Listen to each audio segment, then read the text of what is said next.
Hey everyone, this is James from Brewing Books. Let's just dive into this, shall we?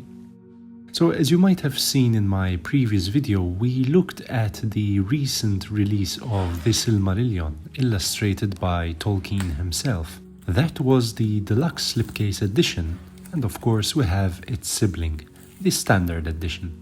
So this is an interesting dust jacket here. The dark blue color overall really stands out.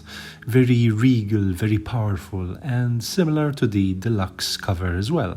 We can see the characteristic heraldic device of Luthien on the front cover here, together with the iconography of the three Silmarils, complemented with the Tengwar text on the header and footer, which read, "The tales of the first age when Morgoth dwelt in Middle-earth, and the elves made war upon him for the recovery of the Silmarils, to which are appended the downfall of Numenor and the history of the Rings of Power, and the Third Age, in which these stories come to their end."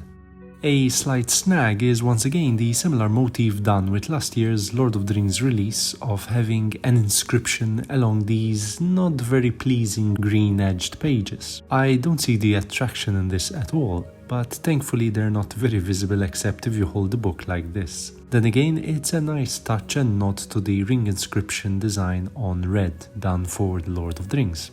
Now, this new edition of the Silmarillion is being marketed as being the first time in this book's publication history to feature paintings and drawings done by Tolkien himself. In fact, as we saw with the Deluxe edition, this contains around 50 or so illustrations. Besides that, we have the text printed in two colors. And as with all editions of the Silmarillion, this reproduces the exact same text as any other previous edition, with the inclusion of the 1951 letter to Milton Waldman. Now, going back to the front cover, or the dust jacket, I think this is a nice cover, though if I can nitpick a little bit, it feels a bit overwhelming. You have the title, the tagline, the editor's name here, the author's signature, the Tengwar inscriptions, which occupy a total of 4 lines. We have Luthien's heraldic device at the center here, the 3 Silmarils, and yet once again another Tengwar inscription around Luthien's symbol, which replicates the same aesthetic of the now famous design of the ring inscription around the One Ring, which is so synonymous with the Lord of the Rings covers.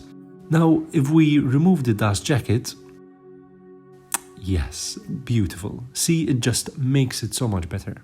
The less is more mantra is really exemplified here.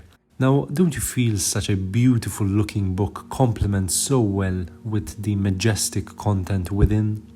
Anyways, let's open this up now. Here we find one of the 2 fold-out maps, in this case an early sketch of Beleriand. And as we leaf through the book, we find, similarly as we did in the Deluxe edition, the heraldic devices of various elves and houses adorning each chapter title, and several Tolkien illustrations throughout, in varying degrees of completion. As I said, all the text is to be found here as always, including genealogies, an index, the Quenya vocabulary, and others. And at the back here we also have the second fold-out map of Beleriand in all its glory. Now let's have a look at that cover again. I don't know, admittedly it looks regal and majestic, especially this color. I just love it, but it feels just a bit too much. With Tolkien book covers, I've always felt that, as I said, less is more, but overall a wonderful piece to the collection nonetheless. Still, I believe the Deluxe slipcase edition of this particular publication is even better. So to check it out, let's compare the two. Let's just pull out the book from its slipcase. See, I think that looks so much better than the standard edition.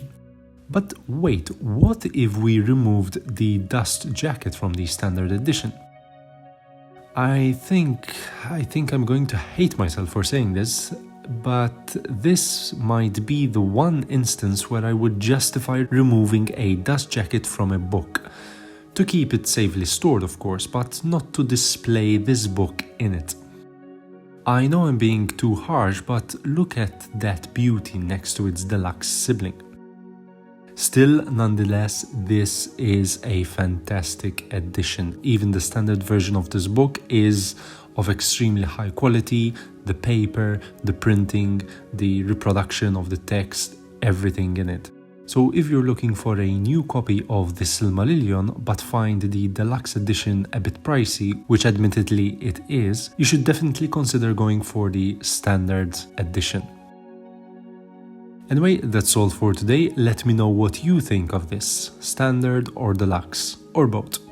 I hope you enjoyed this video. As always, like, comment and subscribe, and I'll see you next time. Cheers.